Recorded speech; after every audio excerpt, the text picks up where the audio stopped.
Welcome to the College Admissions Process Podcast presented by Prep Expert. Prep Expert offers live online SAT and ACT courses with the best score guarantees, instructors, and curriculum.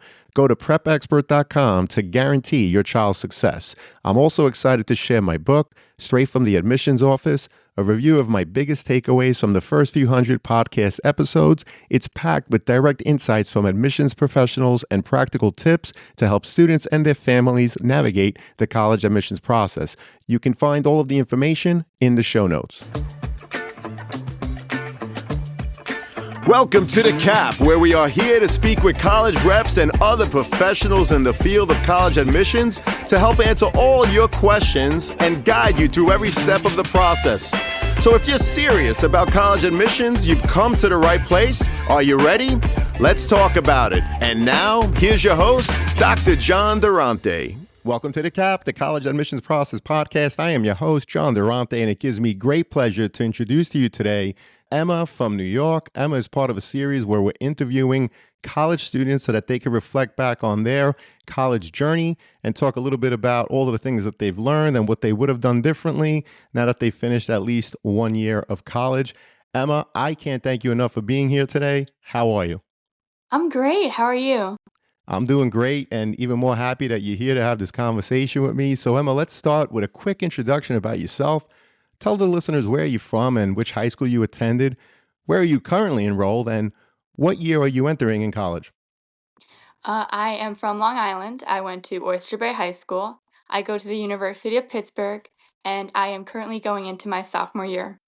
That is awesome. And Emma, looking back at your own high school experience, when did you begin seriously thinking about the college search process? Probably around April of my 11th grade year. Looking back on it now, I was very anxious before trying to start it. Right. Because I genuinely had no idea where I was gonna go. So you started late in junior year. Reflecting back, do you think you would have started the process a little earlier? Um, well, it worked out for me. I don't know. Probably, yeah. But you're right. It definitely worked out for you. I know you're very happy at the University of Pittsburgh. And I was also curious, throughout high school, Emma, did you work with a school counselor, private college counselor, or did you manage the process on your own with your family? Mostly family. I did work with a counselor late junior year as well, which kind of helped narrow my choices down a while, but my family mostly helped me out with that, especially my mom, because she knows what I like better than what I know what I like. That's terrific. And when you say you worked with a counselor, was it your school counselor in your public school, or was it someone privately? My school counselor. Fantastic. And what were the most important factors to you when choosing where to apply, such as the size of the college, its location, the campus vibe, any particular majors, or was it something else? It was mostly the location, because I didn't want to be bored there. Uh, so I chose a city school for that reason, because I could hop on a bus and be anywhere in like 20 minutes. Um, but yeah, also the engineering program at Pitt is amazing. Because they make everyone their freshman year like in one pool. Like no one chooses to be mechanical or civil immediately, which is what I like because I'm a very indecisive person. Right. So that helped me a lot, like narrow down what I actually wanted to do and not have to stress about choosing it right away. Very interesting. So was it a direct entry program into their engineering major? Yes, it was. Fantastic. And just curious, I know that you visited a lot of schools, but how many schools did you visit? And how did those visits influence your list or your final decisions? I visited about 5 or 6 schools. I can't remember, but it was very small, like little pool. It influenced me a whole bunch. I found that I much prefer city schools than anything else. I also liked how the certain like atmosphere of the colleges were completely different, no matter if they were in the same city, even. And it gives you so much of a better feel of the place to see it with your own eyes. Without a doubt, the importance of visiting, can't emphasize that enough. And do you remember what were your top three schools and were you accepted to all of them? I have top 2 schools because I only applied to 2. Only two. Um, That's amazing. only Which two, two? yeah. Obviously, the University University, of Pittsburgh. yep, and Binghamton. Uh, Fantastic. I was accepted into University of Pittsburgh. It's has rolling admission, so I found out about 3 weeks after I applied. And I was waitlisted at Binghamton because I applied late. And then I didn't click the link to get on the waitlist because I was like, I'm not going there. Terrific. So that's something that some people might not know who haven't applied to yet. But in other words, if you are waitlisted to a school, you do have to go into the portal. And in most cases, you have to indicate that you are, in fact, interested in being on the wait list so that they hopefully consider you later. Emma, how did you ultimately decide where to enroll and what tipped the scale for your final choice? I know that you talked a lot about wanting to be in an urban environment, in a city environment, but was there anything else? I ultimately decided to enroll in University of Pittsburgh. And what tipped the scale would be that Pitt gave so much opportunities to their students, whether that's club sports.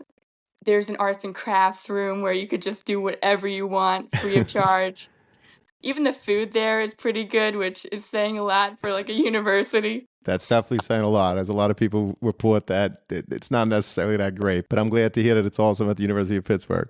Yeah, we have a lot of options, too many. But that was probably my biggest motivator. I understood. And, Emma, now that you've completed your first year at Pitt, what surprised you most once you actually got to campus and again lived there for a year now? The amount of people that are just willing to help you, no questions asked. Whenever I found myself struggling with like a concept in physics, like no matter like if they were like two seats like aside from me, they'll be like, "Oh, I had difficulty on that too. Let's ask the teacher together." So it's kind of like we're all coming together as a community to work with each other without judgment, you know? So it's not a highly competitive environment. People actually collaborate and there's that Exactly, sense yes. of community. That's awesome. And if you could go back and redo the college search, Emma, what's something you would have done differently or considered more carefully? There are definitely things that I could have done differently.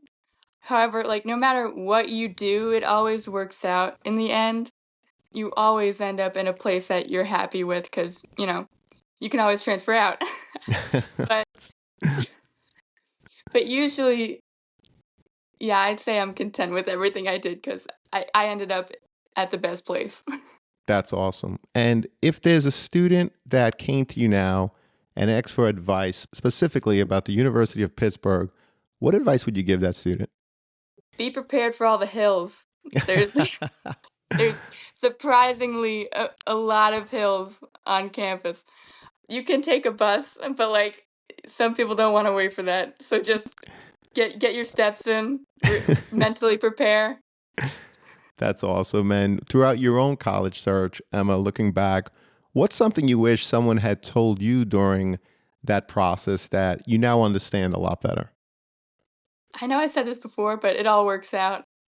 Like, Yeah, don't stress that you didn't get into your top school because you're going to get into a school where you feel welcomed and supported, no matter which school it is.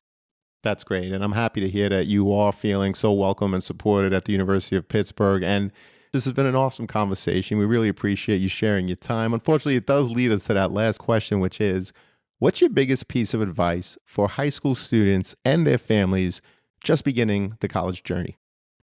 Like, no school is going to be perfect.